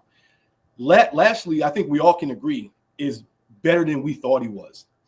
I think he's way better of a coach than we actually thought he was. I mean, he did a great job as his offensive coordinator when he was at Miami. Nobody can coordinator anything. Look at what he did with Tyler Van Dyke. He made for real.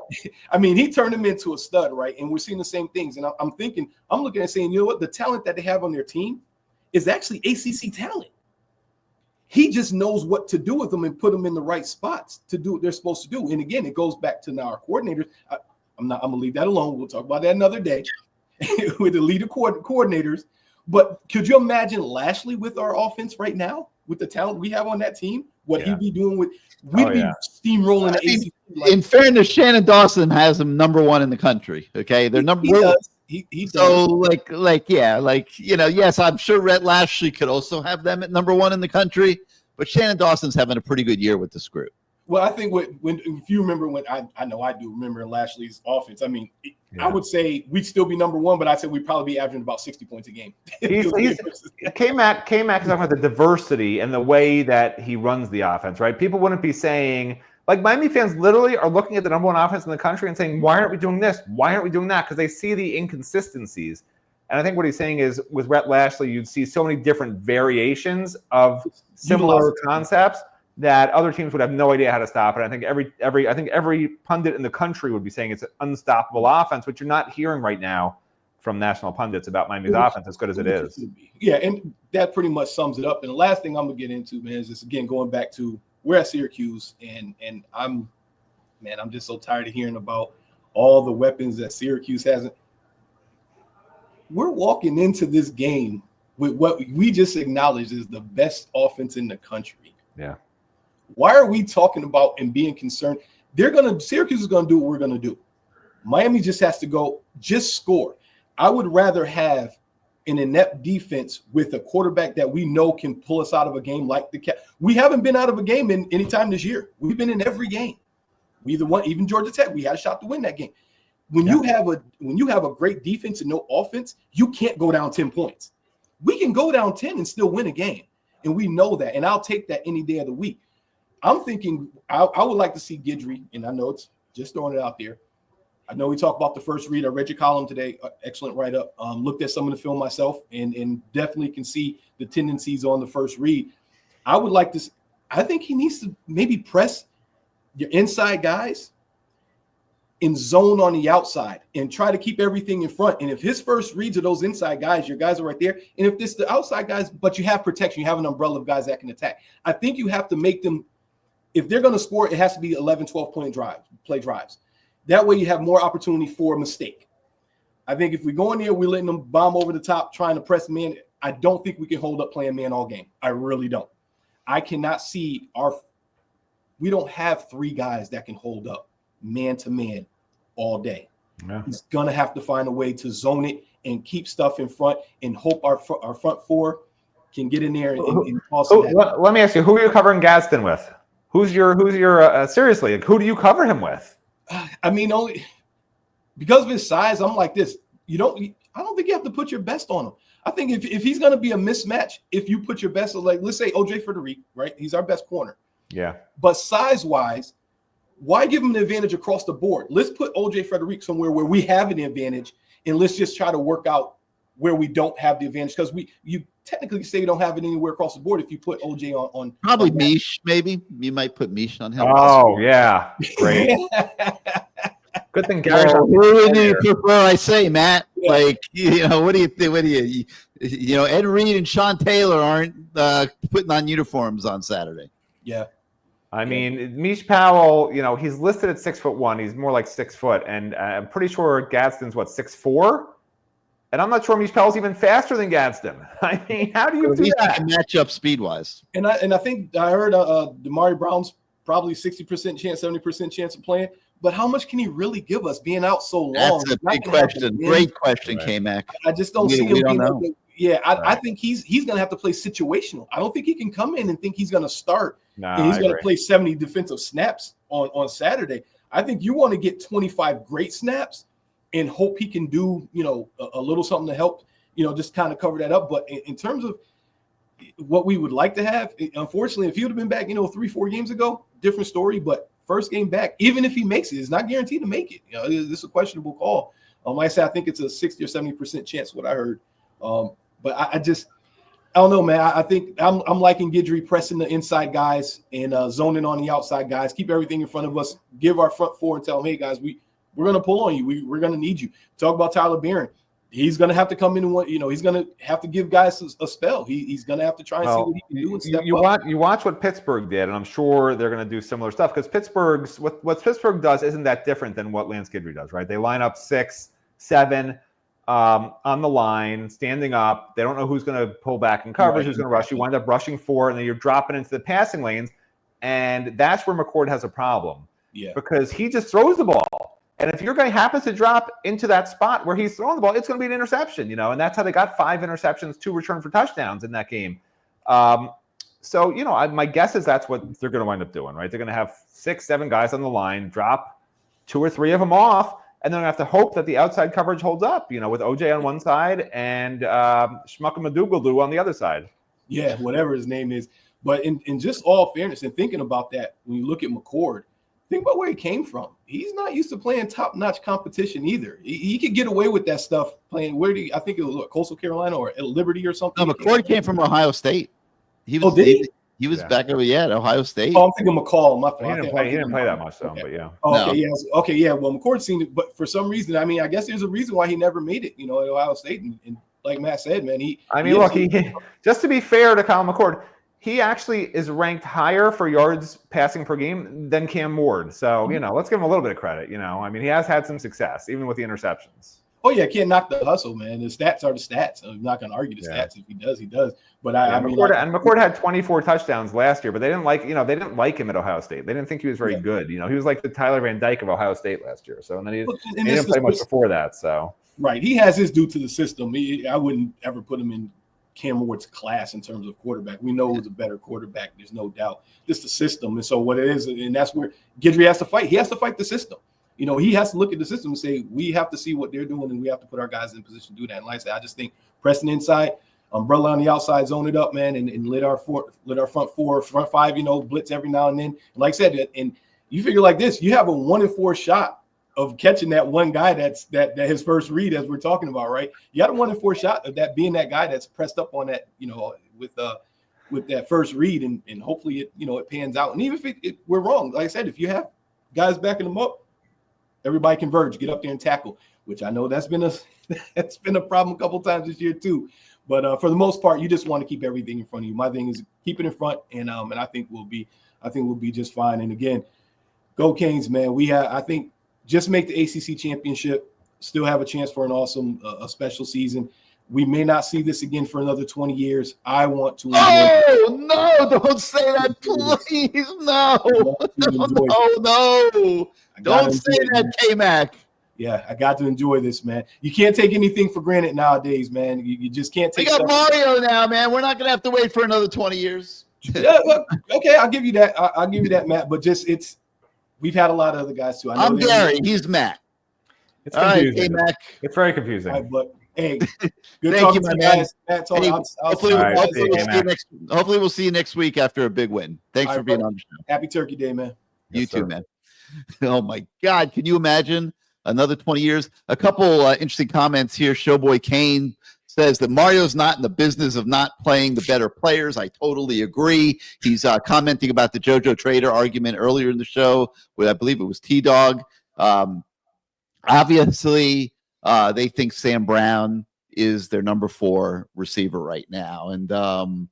And then I just want to clear something up for Armando Yazagiri. We were not busting on Lightfoot in any way, shape, or form. It was you. I didn't mention Lightfoot. I wasn't busting on him. It's I know. we don't like right now. He's a little undersized. He's in development mode. We don't know where that one's going. We will see. We will see what happens. All right. Final guest of the night is going to be Rocky, who's on audio only. Rocky, welcome to CaneSport Live. What do you got for us? I'm glad I got in for the last guest of the night. What's going on, Matt? What's going on, Gary? How you guys doing? Doing good. But if you had the guts to put yourself on the video, we might have brought you on earlier, man. Well, I'm in my pajamas right now, Gary. It might be scary for some of the folks. Thank you. Audio only. Exactly. Okay, so look, guys. So a bunch of stuff that we went over tonight. First off, I'll start off with the SEC is trash. And Matt, if you can look up Texas's, I'm going to go after their number 1. Look up Texas's schedule. Go down the list and tell me who they played outside of Georgia. You're going to find a lot of the bottom feeders in the SEC that they've gone and played this year. And I had that argument on a couple of streams this week with a bunch of SEC fools that are trying to get Bama in at 8-3. I know y'all talked about that earlier. But the one team that they did play, they got smashed. You're on Texas this year? They played Michigan, Mississippi State, Oklahoma, Georgia, Florida, Kentucky, Texas A&M coming up. I don't know. They play some decent teams now. And nah, I don't think so. No. Does Miami win all those games? At the point in time, games, but okay. At the point in time when they played, Oklahoma, Oklahoma was trash. Oklahoma was ranked number 16 when they played them, but all right. Right, but they went downhill during the season. Yeah. Right? All right. Well, Texas beat them 34-3, so that puts a dent in somebody's season sometimes. But yeah. Well, the point is them trying to get in three teams or for whatever it is that 3 losses is ridiculous. Is stupid. But yeah, going back. Listen, I do agree with that, except for the fact that if you never let 3-loss teams in, they will stop scheduling decent non-conference opponents. You may as well forget just schedule conference games at that point. That's my only criticism of that whole thing. Like, you can't let in 3-loss teams. I mean, you have to find a way around it if they play really, really good non-conference opponents. Yeah, okay. I guess I'll go with that. 3 times you've lost your first round playoff game. Come on, man. Sure. I mean, we can't start putting 3-loss teams in the college football playoff. It'll cheapen the whole thing. Good. I like cheap things. I don't like expensive things. Thank God the committee doesn't have any of those teams in this damn ranking that came out tonight. No, I actually like the way the committee's doing it. They're giving a fair shake to every conference across the board. 100%. You can see that in their rankings. So they're doing a pretty good job. But Kmac made a point about our number one offense that we're going to go into Syracuse with this week. And I think there's been too much talk about the ACC championship game on the show because we got a game this Saturday. And if we don't come out ready to go, I'm dead serious, guys. If we don't come out, funny. You're right.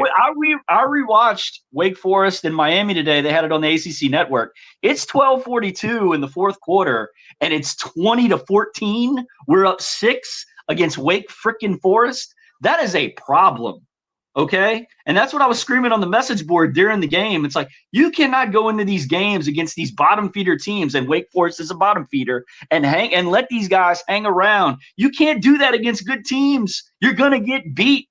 They had, a fumble, Cam Ward's interception, the second and third quarter where, for whatever reason, Shannon Dawson decided to go side to side instead of up the field, which boggles the mind. Because he's got all the weapons in the world. I mean, yeah, you could say good fourth quarter by the University of Miami, but it was Wake Forest. Wake Forest didn't have a pulse. Give me a break.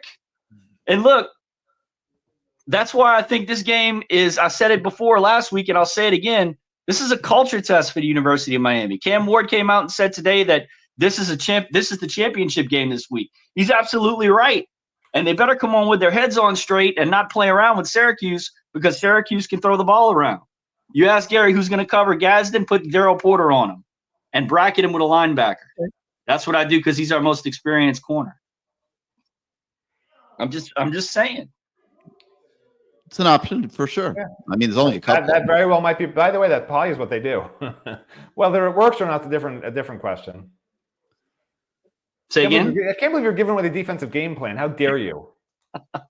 Well, Fran Brown was doing it in his press conference. They were asking him who was hurt and who was going to play, and he scoffed at the reporter. He's like, what side are you on? Are you on their side or our side? Right. And I know, Gary, you know something about that because you get asked to ask Mario and that all the time at the press conference. We try. But go ahead. We try to get the info for our peeps. Sometimes he gives it away, sometimes he doesn't. Yeah. But look, this game this weekend is going to come down to our defense. I think we can score all over. Their defense is not that good. We can score on Syracuse. It's going to come down to our defense making stops and giving our offense the opportunity to get ahead a couple of scores. Once that happens and Syracuse has no choice but to play comeback ball and throw the ball, we can pin our ears back and get after Kyle McCord. And that's going to be the difference in the game right there. And as long as we don't get cute, which Cam Ward likes to do a lot of times, which drives me nuts, we'll be fine. We'll be fine. You mean like when he throws the ball across his body as he's falling out of bounds into the middle of the field? Or when there's the same thing over again? Or when there's a tight end screen called and the play is dead and he doesn't dirt the ball into the ground and he tries to make a play, it throws the ball right to a defensive lineman like he did this past week. He knew he messed up that one. But you'll still take him, right, Rocky? You'll still take Cam. Yeah, I mean, look, if you want to be honest, if I'm an NFL general manager, you think that you can coach the bad stuff out of him, and that he's a unique guy that gives you a chance to be, like I think Cam Ward needs some discipline at the next level.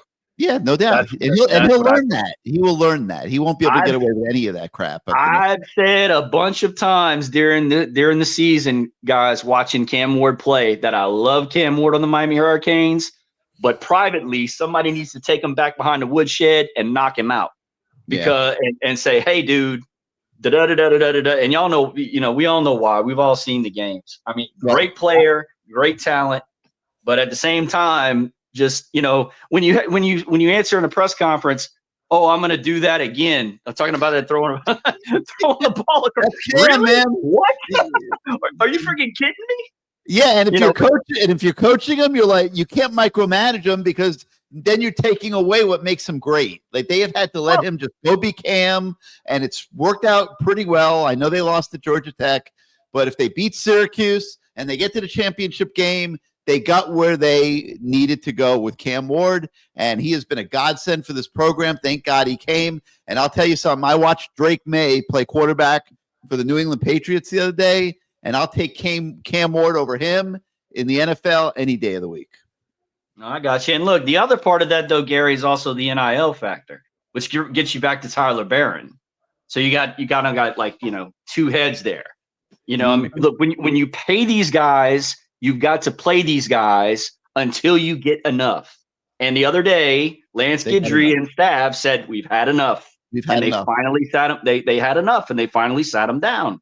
And it's a problem. It's not just a Miami problem. It's a college football problem. Not all, but some of these players that are taking these NIL checks across college football that you start to see tapering off of performance toward the back end of the season. It's been talked about all over the place. But let me say this, Rocky. I don't know what's going to happen on Saturday, but in looking at it, I think they need Tyler Barron on Saturday, and they need Tyler Barron. They need Tyler Barron playing the way he played in Gainesville, and maybe sitting him down and only playing him 2 snaps the other day. Maybe that's the thing that lights the firecracker under his butt, because he sees his future basically on his butt right now. I mean, he got embarrassed the other day. They played him 2 reps with a whole bunch of NFL scouts sitting up there watching. Yeah. So you want to play in the NFL, buddy? You might want to turn it loose against. I mean, that's why we signed him for games like this Saturday. We need him to play to get in there and go take out Kyle McCord. That's why he's here, man. Yeah. We didn't. You don't bring these players in on these NIL with these NIL checks to go play a bunch of games, back channel through your agent that you have enough tape to go pro now, and then you can sit down the rest of the season. That's 100%. A bunch of crap. That's a bunch of crap. And that's what's going on in NIL. That's what the problem is with NIL right now. Yeah. And it's just, I don't know how you fix it. I agree with what you guys were talking about. I don't think NIL is going to last. I think it's going to collapse on itself eventually. $10 million for a true freshman to Michigan. Are you freaking kidding me? Get the heck out of here with that. It's not going to fall. It's going to get worse, man, because these guys are going to be on revenue sharing deals, and they're going to get on NIL. It's going to get worse than what it is now. So you're going to see 20 million. You're going to see 30 million. You're going to see. I mean, what did they throw in? Like no, because they still got too many guys they got to take care of. But I mean, I don't think NIL is going away. I think guys are going to have the chance to make even more money than they're making now. All right, Rock. Man, I guess. We'll see what happens on Saturday, man. Well, one more thing. Can I get one more thing in? Yeah, good. Gary, Matt, I'm from Louisiana. How dare you guys throw shade on dressing? Throw shade. I didn't know what it was. I still am not sure what it is. It's some sort of casserole. It's not shade. Right? It's just, I don't know what it is. No. Look. It's either cooked in a pot, Matt, over the stove. All right. Or sometimes it's done in a casserole dish. Oyster dressing, shrimp dressing, okay, rice dressing. Man, look, the best. If you don't know what it is it my fault that it sounds disgusting the way you're describing it? That's not my fault. Yes, it is, Matt. You need to know these things, especially when you're interviewing Lance Guidry. Man. Come on, man. Yeah, man. It's not all about the stone crabs, man. I didn't say to Lance Guidry. I don't know what. I didn't tell Lance Guidry. I don't know what dressing is. Crab man, you are invited to Louisiana to come find out what dressing is. Yeah, you know what? I was going to go to the ACC championship game, so I found out Greg was going. Now I'm not going there. Now I got to go to Louisiana to learn a lesson on dressing. I'm good. I'm just going to stay here. Is that okay with everybody? I'm staying here. I'm not leaving my house ever again. Hilarious. All right, Rocky. Okay, guys. See y'all later. Hit us up next week, and don't put some clothes on and come on the camera. Will do. All right, guys. All right, Rocky. Yeah. Have a great night. All right, I'm going to get into some of these comments here before we go tonight, but I'm going to let Matt go. Matt, parting thoughts on as the Canes head to Syracuse. I just want Greg to cancel his plans to go to the ACC title game. As long as he does that, then I hope Syracuse falls to the mighty Miami Hurricanes so Matt Shodell can go to the ACC title game and enjoy myself. No, but I do think, look, this has been a you can be caddy when I go play golf with Greg in the 40-degree weather. You can come. I was miniature golf course in his basement. We'll never see you again. I am troubled by the memories of the Virginia Tech and Cal game. I'm troubled by Wake Forest having the ball in Miami territory at the beginning of the fourth quarter, down 6 points. I'm troubled by a great many things, not just in football, but in my daily personal life. However, I find it hard to say Miami's going to lose this game. I mean, they're a heavy favorite for a reason by people who know way more than me, meaning some guy who sits in a room in Vegas and is forced to make major decisions that are, influence millions and millions and hundreds of millions of dollars every week. So who am I to say that Miami is not going to cover? I don't think they're going to cover, but I do think they're going to win. And that's all they need to do. They just need to eke it out. Just win. All right, and with that, we'll let you go cook your turkey, and we'll. I'm having dressing, salad dressing. That's all. Yeah, that's true. You got to make some dressing to go with it for sure. Yeah. All right, Matt. Thanks for being part of the show. All right, guys, I'm going to spend a few minutes here and just talk a little bit about some of these comments you guys have been posting in the chat during the show. Showboy Kane says it's going to hurt Emory if Dawson leaves for a head coaching job. All right. Number one, I don't think Dawson's leaving for a head coaching job. I don't think he's going to get a head coaching job. I think Dawson most likely will be the offensive coordinator at Miami next year. Emory is very highly valued in this program. I think that he will be treated like he's highly valued in this program, but it would be malpractice, okay, by the coaches to just close their eyes and not pay attention to what quarterbacks go in the portal. And, Mr. Trill 256 says the quarterback from Virginia Tech would be the best quarterback. I've actually heard some whispers that kid might be interested in coming to Miami. He sees what Cam Ward's doing this year. Is he better than Emory? Nobody has a clue. And I don't see any harm in bringing a kid like that into the program. Let him and Emory go toe-to-toe in spring ball and see who's better. And that's what I think will happen. I don't know if it'll be this particular quarterback from Virginia Tech, but I don't see how they don't bring in a quarterback from the portal. You're going into next season with Emory, who's played a couple games his freshman year, Judd Anderson, who's a freshman who has not played a second, and Luke Nickel, who's in high school right now. He'll be here in January. You can't go into a college football season with three young quarterbacks like that. So I think they will do something. What that will be, we don't know yet, but hopefully Emory is up for the competition, and he's as great a kid as there is in the world, and he's got great character, and he works exceptionally hard. And listen, I think he'll give it an A+ effort, no matter who they bring in to compete with them. And it shouldn't be preordained. I mean, it should be a real competition. We'll see what happens. Obviously a kid that's played, a full year of college football, 2 full years of college football, is going to have a little bit of an edge on Emory. But, if a kid comes in that's better than Emory, then Emory has to accept that and, just keep going, man. He still has 3 years of eligibility left here. He can go one more cycle here and not hurt himself at all. So we'll see what happens. Either way, hopefully you have a really good quarterback on the team next year. Greg Harlan points out Miami's losing 14 starters plus the place kicker. A lot of players that are going to need to be replaced on this team. This last week of recruiting is obviously really, really important. And then the portal will open up, and that will be equally important. And it's going to be quite a ride here the next few weeks while we're hopefully getting ready for the ACC championship game, getting ready to play in the college football playoff, hopefully. And then you're going to have all this action going on the side. I mean, if you're a junkie, get ready to overdose, man. I mean, it's going to be crazy. I hope everybody watching here is a subscriber to CaneSport.com.